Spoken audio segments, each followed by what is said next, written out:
This you're looking at is the crew of the SpaceX Dragon capsule, set to be welcomed aboard the International Space Station by the current crew members any moment now. The SpaceX crew took off from Kennedy Space Center early Friday. They spent nearly 24 hours soaring through orbit at more than 17,000 miles per hour just to catch up to the ISS. Yeah, the four astronauts are going to live on the ISS for the next 6 months. So as we take a look at these live pictures, let's bring in CNN Business Innovation and Space correspondent Rachel Crane.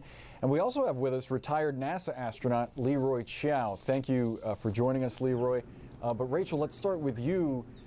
Walk us through the history here. This is a historic moment, in part because SpaceX is reusing hardware that they used in the past. And that's a big step toward space exploration for the United States, isn't it? That's exactly right, Boris. I mean, it's hard to overemphasize how important reusability is in terms of driving down the cost of space exploration to, hopefully one day be able to put boots on Mars, return us to the moon. It's going to be pretty costly, so you don't want this one and done, space flight of the past in terms of the hardware. And SpaceX had reused their boosters many times before, but never on a crewed flight. I'm talking about the first stage booster of the Falcon 9.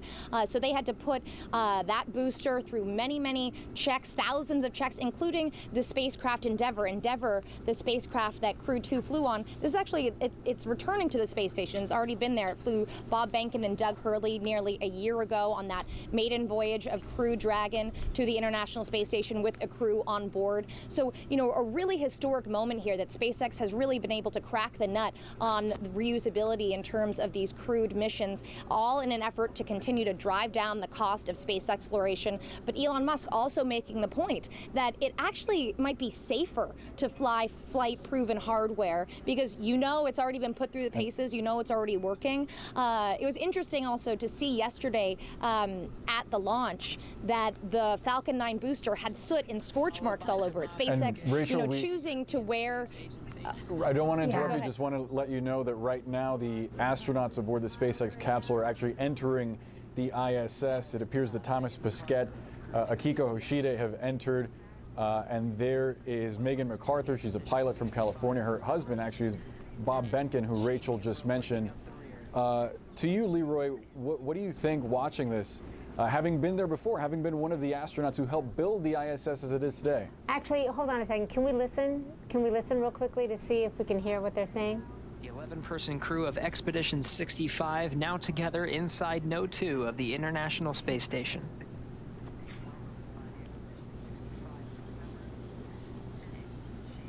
Okay, I guess that's all we get to hear, but go ahead. Go ahead, Rachel. We can't even...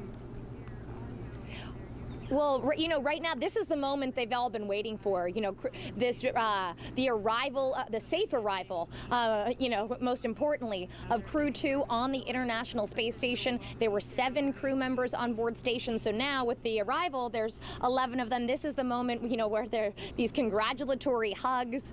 As you can see, everyone is very joyous here. This is a big moment. We're going to see an official welcoming ceremony coming up.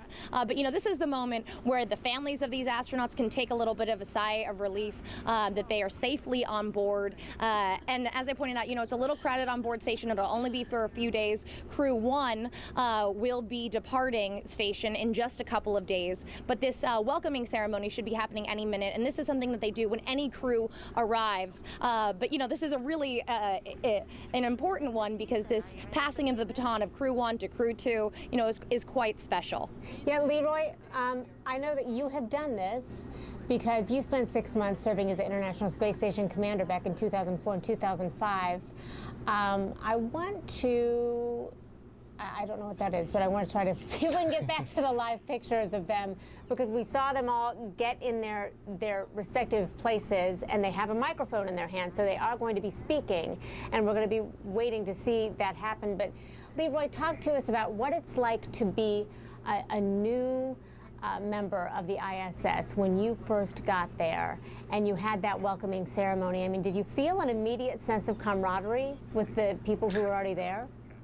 Well, absolutely. Of course, we all know each other very well from our training. We've trained together, and we've known each other for a long time. And so, getting on board is a great feeling, because that means your mission is going to go. In other words, if your docking had failed and you had to return to Earth, and all that training that you went through, that all kind of gets put on hold. So, getting the hatches open and coming on board, and the excitement of starting your own expedition is really special. So, these folks are very happy, obviously, and this is, I believe, a record number of people we have on the station at one time. And so a lot of firsts in this mission, including, as was discussed, the first usage of a recycled or refurbished spacecraft, and a refurbished first stage rocket for a flight with astronauts on board. I understand that it took the Dragon spacecraft to align itself with the docking ports and parked itself, and all of those maneuvers were directed by computer. I mean, everybody's obviously comfortable with that, but who's at the ready to fix it if something happens, Leroy? Oh, absolutely, yeah. No, the docking procedure is automated, just as it is for the Russian Soyuz, and the crew is the backup. The crew is monitoring everything very carefully, and they're ready to take over manual control. In fact, during my approach and docking in the Soyuz spacecraft, we had an emergency under 200 meters. It was actually pretty dangerous. Our autopilot failed and started speeding us up instead of slowing us down, and also started a left roll, or left rotation, so we started losing sight of the station, and we actually did have to take manual control and complete the docking manually. Yikes. Well, we're glad you're okay, Leroy. Rachel, I wanted to ask you, because you mentioned future space exploration and a mission perhaps to Mars. The ISS at this point is actually old enough to drink. It's 21 years old. What is its role going to be moving forward for the United States, specifically in heading to Mars?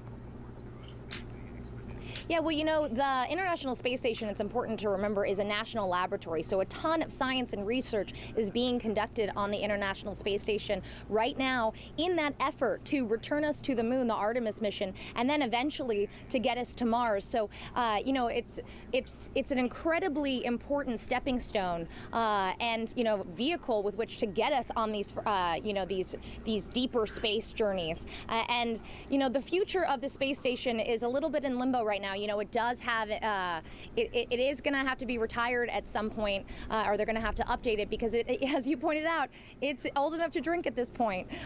So, whether it's going to be another commercial space station that will replace it, all of that is yet to be determined. But what we do know is that there's an incredible amount of important research being conducted right now, and will continue for the foreseeable future, to help us to get back to the moon, and, hopefully in our lifetime, Boris, get us to Mars.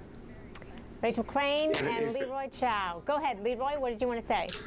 Oh, I was going to say, actually, the space station, I think, is an important and critical part of the exploration program, because it serves as a test bed, not only for hardware that we will put on a spacecraft to go to Mars, but also for a biomedical test bed to develop these, what we call countermeasures. It turns out that space is pretty harsh on the human body and all living systems, and we need to figure out how we're going to keep these crews healthy on a journey to Mars and back. And the space station provides us with that test bed, in addition to all the physiological research that's going on. Oh yeah, I mean the toughness of all of these people, of you, Leroy, who has been there and done that. We see all of them standing there together for the first time now, as they are all in space, and on Wednesday we know those crews are going to flip, and the crew that has been there for 6 months is going to come home. Rachel Crane and Leroy Chow, thank you both so much for walking us through what we're watching today. Thanks. Pleasure. Thanks.